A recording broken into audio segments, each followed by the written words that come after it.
खाने वाले, गौ भक्षण करने वालों को सबक सिखाना होगा, कानून की मांग करनी होगी। भारत सरकार को जनसंख्या नियंत्रण कानून बनाना होगा।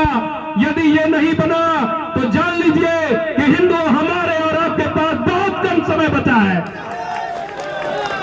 देखते ही देखते भारत के सभी संसाधनों पर उसका हक और अधिकार हो जाएगा और सनातन धर्म पूरी तरह से विलुप्त हो जाएगा। लोग कहते हैं कि सनातन धर्म को कोई नहीं मिटा सकता। मैं ये पूछना चाहता हूं कि जब गाय खाने वाले 1% भी इस देश के अंदर नहीं थे, राम जन्मभूमि पर कैसे कब्जा हो गया? जब 1% भी नहीं थे इस देश के अंदर, हमारे काशी और मथुरा में कैसे कब्जा हो गया? कोई बता सकता है?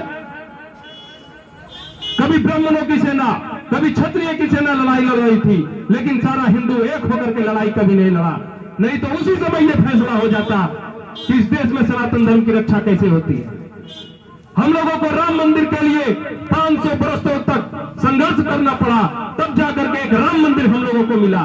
ये कोई सौभाग्य का बात नहीं है, ये दुर्भाग्य का बात है। हम हिंदुओं को चुल्लू भर पानी में डूब के मर जाना चाहिए कि 500 बरस का संघर्ष हम लोगों को करना पड़ा एक राम मंदिर के लिए, और आज हम लोग काशी और मथुरा के लिए संघर्ष कर रहे हैं। यह भी एक दुर्भाग्य की बात है। जिस दिन हमारा पुरुषार्थ जाग जाएगा, जिस दिन हमारा शौर्य जाग जाएगा, उस दिन इसका फैसला ऑन दी स्पॉट हो जाएगा, डू एंड डाई हो जाएगा। हम लोग जाग नहीं रहे हैं, हम लोग सोए हुए हैं, जातिवाद के बंधनों में बंधे हुए हैं। इसलिए हमारा हिंदू समाज पूरी तरह से खंड खंड हो चुका है। अरे गाय खाने वाले बाप दादाओं ने लड़ाई लड़ी है, हम लड़ने वाली कौम है, तब हम हिंदू के नाते बचे हैं। अगर हम डरपोक होते, तलवार के डर से सलवार पहन लेते, तो आज हम भी उसी तरह से घूम रहे होते, सेब खजूर खा करके बैठे होते कहीं इफ्तारी में। हमारे आपके बाप दादा शौर्यवान थे।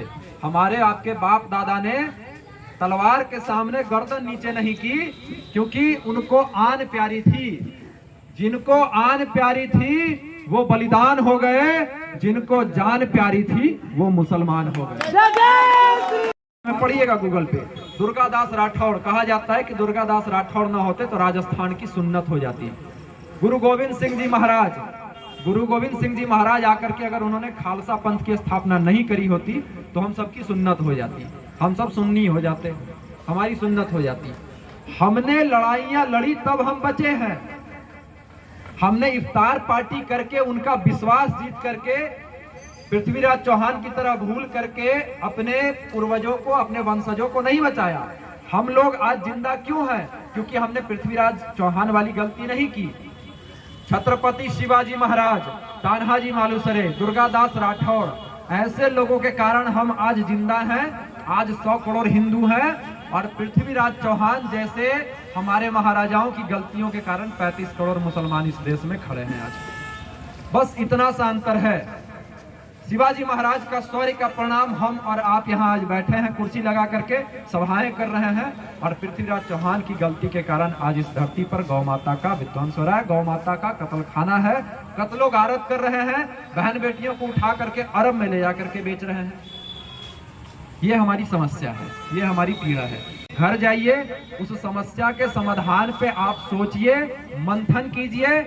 तालियां बटोरना बहुत आसान है। हम बोलते हैं, लोग ताली बजाते हैं, नीतीश जी भी बोलते हैं, लोग ताली बजाते हैं, मनीष जी बोलते हैं, ताली बजाते हैं, घर जाते हैं, फिर आराम से हम चादर तान के सो जाते हैं।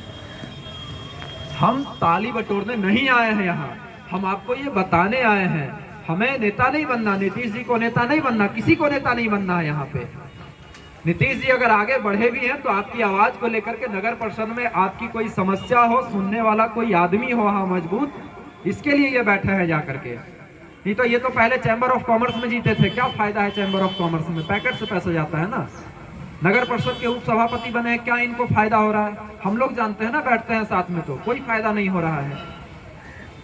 आप इस बात को समझिए कि आज इस देश में जो जिहादियों की आंधी आई है, 1400 साल पहले अरब में जो एक नरपिशाच पैदा हुआ था, और उसने जिस तरह से अपनी बहावी परंपरा को लेकर के, कबीलाई परंपरा को लेकर के भारत में प्रवेश किया, आज क्या दंश झेल रहे हैं हम उसका। तो आप इसके समस्या का समाधान सुनिए। हम हिंदू समाज को बचाने का ठेका नहीं लेना चाहते।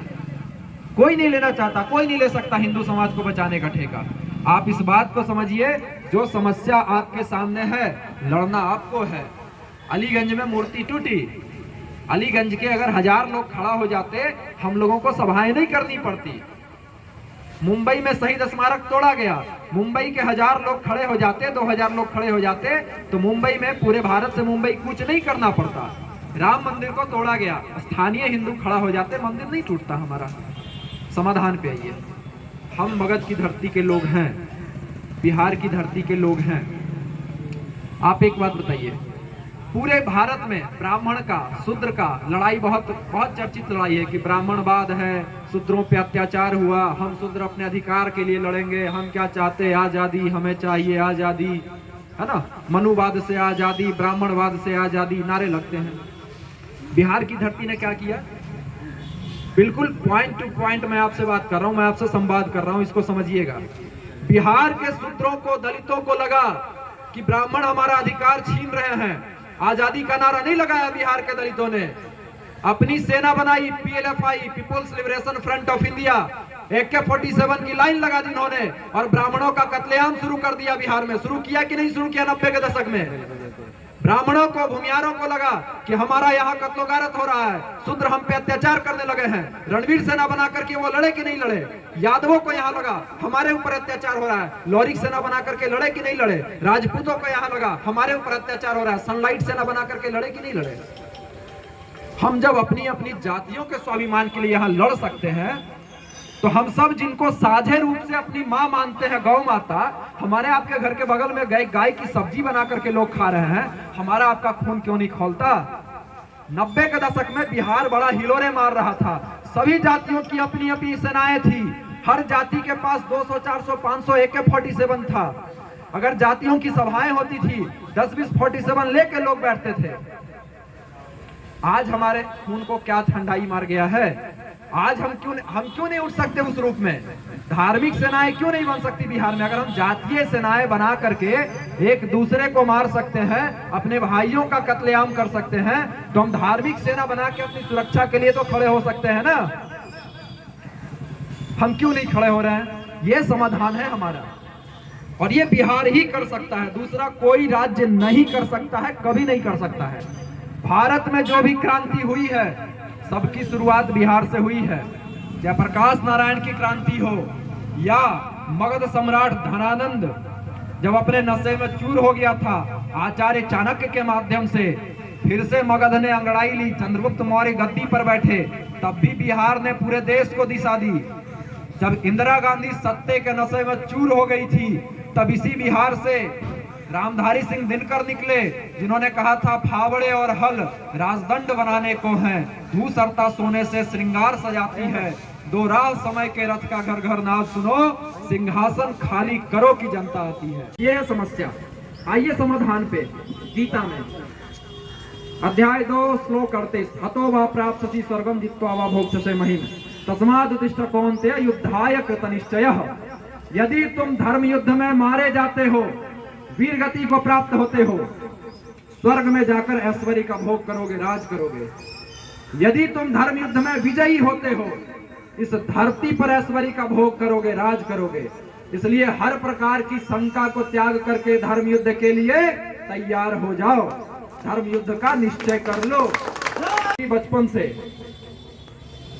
हमारा आपका सामना उन लुटेरों से होने वाला है, हमारा आपका सामना उन दरिंदों से होने वाला है जिनको खून और पानी में कोई अंतर नहीं पता है। हमारा आपका सामना उनसे होने वाला है। बचने की तैयारी कीजिए। अगर बचने की तैयारी नहीं करेंगे, कुछ नहीं बचेगा, न स्वाभिमान बचेगा, न जमीर बचेगा, न जमीन बचेगी, न औरतें बचेंगी, कुछ भी नहीं बचेगा आपके पास। और कुछ नहीं बचेगा तो हिंद महासागर में जाकर के डूब भी नहीं पाएंगे आप। कहाँ भागोगे? अफगानिस्तान से भागे, पाकिस्तान में आए, पाकिस्तान से भागे, भारत में आए, कश्मीर से भागे तो जम्मू के सड़कों के किनारे जाकर के अटक गए। जम्मू लेह मुख्य मार्ग पर आप लोग तंबू बना करके रहने लगे, तिरपाल ओढ़ करके रहने लगे। जम्मू लेह मुख्य मार्ग पर दिल्ली में बस्तियां बना करके रहने लगे, तिरपालों में रहने लगे, टेंट में रहने लगे। कहाँ भागेंगे आप? बंगाल से भाग रहे हैं, बिहार की सीमाओं में घुस रहे हैं, आसाम से पलायन कर रहे हैं, उत्तर प्रदेश के कई जिलों से आपने पलायन किया, नूह मेवात हरियाणा में पलायन किया, और सरकारों के भरोसे मत रहिए।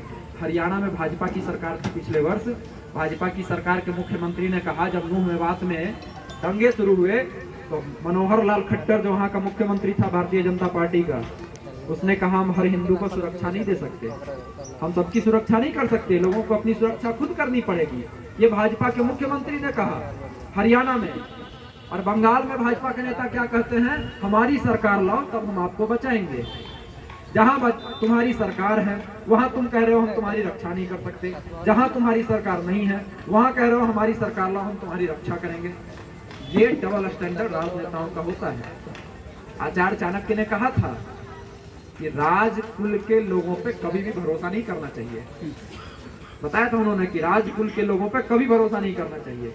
राजनेताओं पे आप भरोसा करेंगे मारे जाएंगे, दुर्गति से मारे जाएंगे, कुत्ते की मौत मारे जाएंगे।